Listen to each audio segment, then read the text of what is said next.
భారతీయ విద్యాభవన్ తిరుపతి వారి ఆధ్వర్యంలో తిరుమల తిరుపతి దేవస్థానంలో సౌజన్యంతో 17వ పుస్తక ప్రదర్శనలో భాగంగా సంగీత సాంస్కృతిక కార్యక్రమాలు అలరిస్తున్నాయి. పుస్తకాల పట్ల ఆసక్తిని, పఠనాసక్తిని పెంపొందించే విధంగా ప్రతి సంవత్సరం భారతీయ విద్యాభవన్ వారు పుస్తక ప్రదర్శన నిర్వహిస్తున్నారు.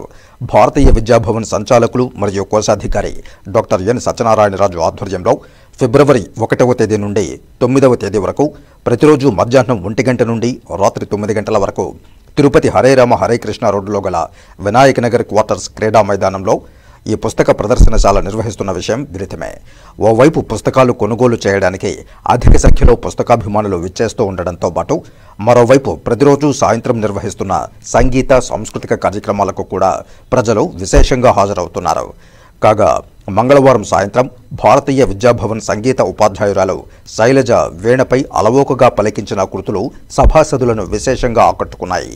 మహాగణపతి మనసాస్మరామి, నిన్ను కోరి యున్నానురా, ఎందరో మహానుభావులు వంటి త్యాగరాజ కీర్తనలు, మరివేరే గతి ఎవరమ్మా, తిరుతురు జవరాల అన్నమయ్య కీర్తనలు ఆహూతులను సమ్మోహితులను చేశాయి. భారతీయ విద్యాభవన్ తిరుపతి కేంద్ర పూర్వ విద్యార్థి మరియు తిరుపతికి చెందిన యువ శతావధాని ఉప్పలధడియం భరత్ శర్మ మృదంగంపై సహకారం అందించారు.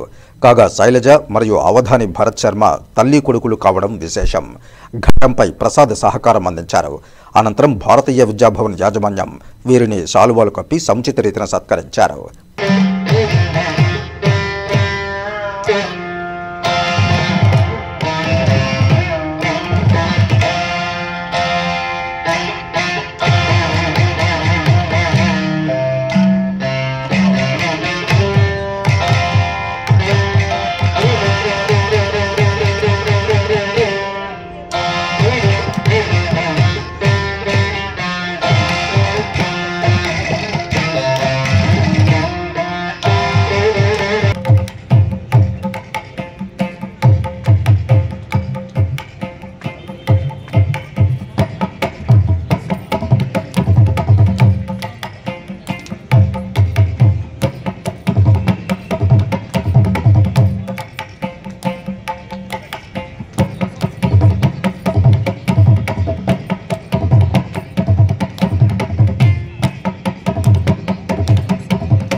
అనంతరం తెలుగు సాహితీ సభ కార్యక్రమం జరిగింది. ఈ కార్యక్రమానికి ముఖ్య అతిథిగా ద్రవిడ విశ్వవిద్యాలయ పూర్వపు వైస్ ఛాన్సలర్ ఆచార్య కొలకొలూరి మధుజ్యోతి, స్విమ్స్ వైద్యులు డాక్టర్ అల్లాడి మోహన్ పాల్గొన్నారు.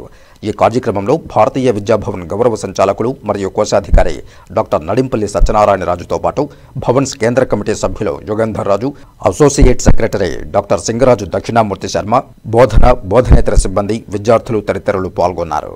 ఈ కార్యక్రమంలో కూడా ఇద్దరు గొప్ప పండితులు, ఒకరు డాక్టర్ అల్లాడి మోహన్ గారు, ఆయన సర్టిఫికేట్ అన్నేలో తెలుగు లేకపోయినా సంస్కృతంలోనే వైద్య శాస్త్ర నిపుణులు అయినప్పటికీ ఆయనకి సంస్కృతం మీద అదేవిధంగా తెలుగు మీద గొప్ప పట్టున్నటువంటి డాక్టర్ మధుజ్యోతి గారు ప్రతి బుక్ ఫెస్టివల్లో వారు తప్పనిసరిగా ఈ బుక్ ఫెస్టివల్కి వచ్చి ఈ సందేశాన్ని ఇస్తున్నారు.